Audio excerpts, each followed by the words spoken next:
প্রযুক্তি সক্ষমতা প্রদর্শন, ব্যবসা সম্প্রসারণ ও বিনিয়োগ আকর্ষণের এক বৃহৎ মিলনমেলা জাপান আইটি উইক। এতে প্রতি বছরই অংশ নেয় বিভিন্ন দেশের বৈশ্বিক প্রযুক্তি ব্র্যান্ড, ব্যবসায়ী নেতা, বিনিয়োগকারী এবং উদ্ভাবকরা। 2015 সাল থেকে জাপানের সাথে এই মেগা কনভেনশনে তথ্য প্রযুক্তি খাতের বাণিজ্য ও উদ্ভাবন সম্প্রসারণে অংশ নেয় বাংলাদেশও। এবছর 24 এপ্রিল জাপানের টোকিওর বিগ সাইটে শুরু হয় 3 দিনব্যাপী এই প্রদর্শনী। বাংলাদেশ হাইটেক পার্ক কর্তৃপক্ষের সহযোগিতায় জাপান আইটি উইকে বেসিস ও বাক্য থেকে অংশ নেয় 22টি আইটি প্রতিষ্ঠান।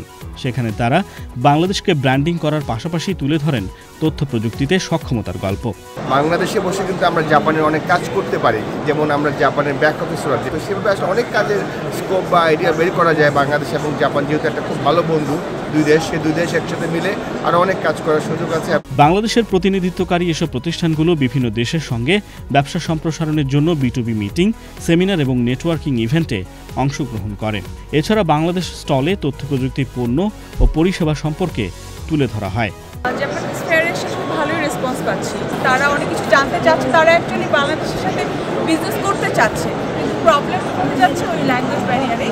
সংশ্লিষ্টরা বলছেন, বাংলাদেশের তথ্য প্রযুক্তি কোম্পানিগুলো যে কোনো আন্তর্জাতিক চাহিদা অনুযায়ী পণ্য ও সেবা প্রদানে সক্ষম। আন্তর্জাতিক সফটওয়্যার ও অ্যাপ মার্কেটেও বাংলাদেশের সাফল্য ঈর্ষণীয়। জাপানের আইটি মার্কেট নিয়ে প্রমোশন প্লাস নিজেরা কাজ করি প্রায় 13 বছরের উপরে। আগের থেকে অনেক অনেক অনেক অপরচুনিটি আমাদের বেড়েছে। আমাদের দেশে ইনভেস্টমেন্ট করতে অনেক আগ্রহী এবং তারা B2B করতে আগ্রহী।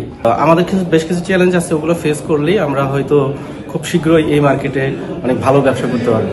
প্রতি বছর তথ্য প্রযুক্তি খাতে জাপানের বাজারে 130 মিলিয়ন মার্কিন ডলার রপ্তানি করে বাংলাদেশ। জাপান আইটি উইকে নিয়মিত অংশ নেওয়ার কারণে প্রায় প্রতি বছরই বাড়ছে সে রপ্তানির পরিমাণ। কুমার বিশ্বজিৎ রায়, বাংলাদেশ টেলিভিশন।